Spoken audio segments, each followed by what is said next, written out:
The second argument to prove the inevidence of this notion of the Church's infallibility I shall take from the impertinency and feebleness of those crutches or reasons wherewith they endeavour to support it. I observe the sum and strength of what he hath to say in this point is reducible to 5 heads. The first and great pretense is this: take away infallibility and you destroy all authority. All authority that is not infallible is mere faction and rebellion, an authority that reacheth only to the outward appearance, or the purse. And elsewhere, infallibility and authority are in effect as one applied to the Church. In the assertions of the Church's authority, which are frequent in the Fathers, Mr. Cressy urgeth as if they had been directly levelled at the Church's infallibility, in his Exomologesis, section 2, chapter 19.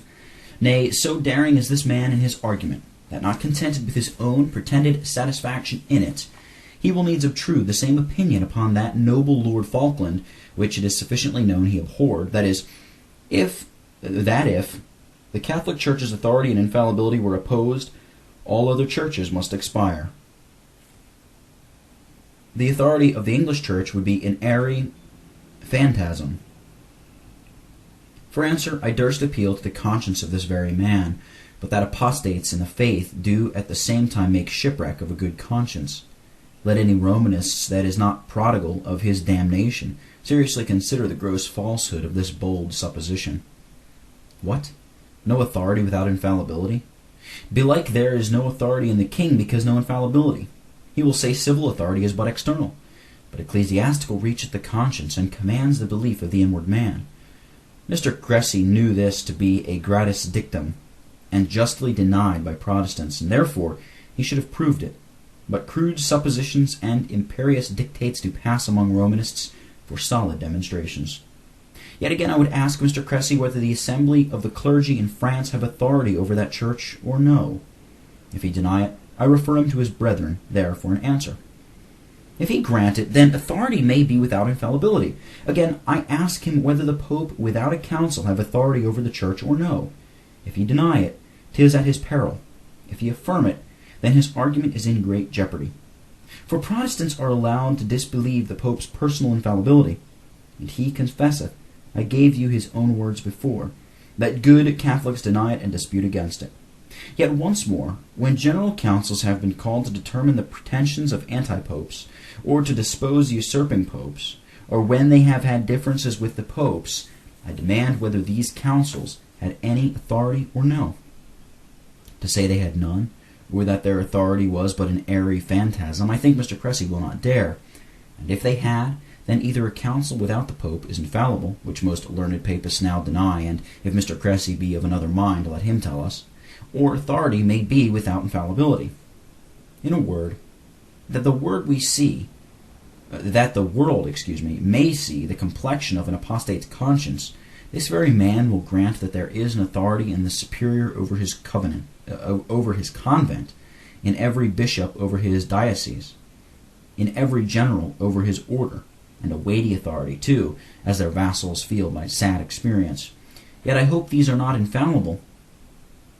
The more impudent is he that argues from authority to infallibility. A second argument is much of the same complexion, taken from the style and practice of general councils, which was to propose their doctrines as infallible truths, and to command all Christians under the pain of anathema and eternal damnation to believe them for such.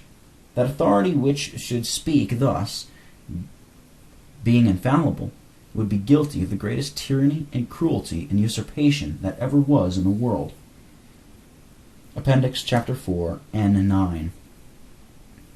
This hath been fully answered before, and therefore I shall here content myself with these 2 reflections. First, the utmost of this argument, abstracting from the invidious expressions he here clothes it with, that it may have in tenor what it wants in strength, would be no more than this: that general councils in such a way of proceeding were mistaken, and were liable to error, a proposition which he knew very well the Protestants did universally own, and I hope well may, since the Jesuits, so great a part and support of the Roman Church, have and do acknowledge the general councils and their decrees are not infallible until the Pope's consent be added.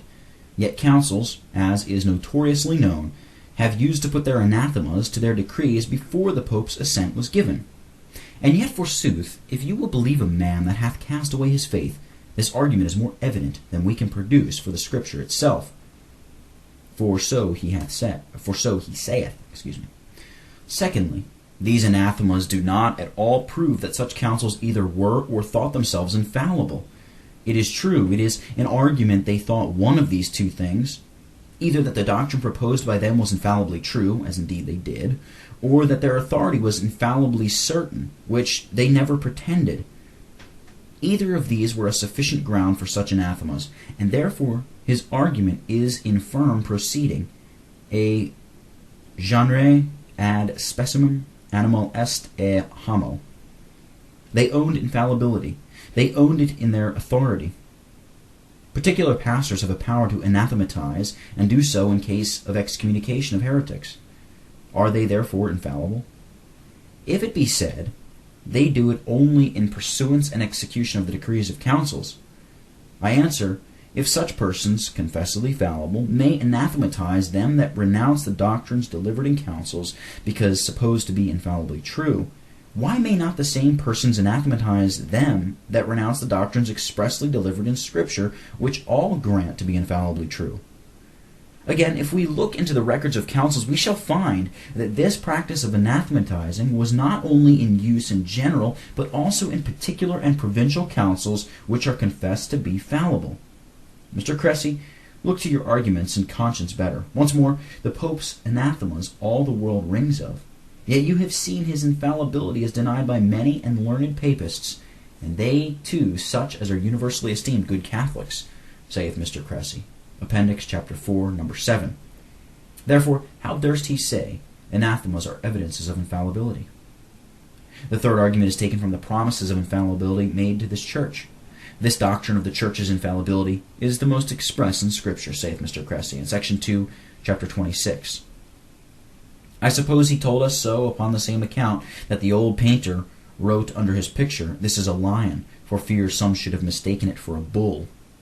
For truly, if he had not said it was most express there, any rational man would have sworn the contrary.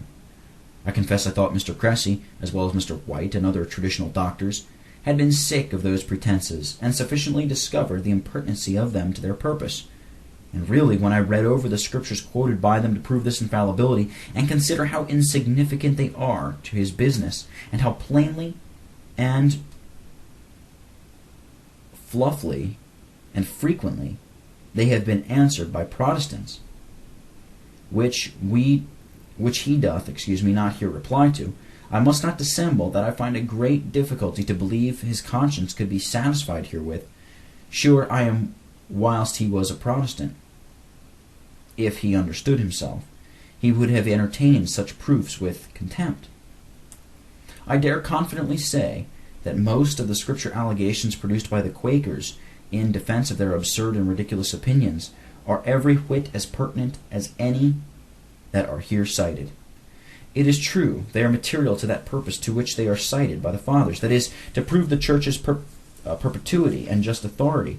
But for infallibility, how far the Fathers were from being, that I hope hath been made sufficiently evident from the foregoing discourse, where also particular answers have been given to their arguments from these places, which, when they solidly vindicate, it will deserve, and syntheo shall have our consideration.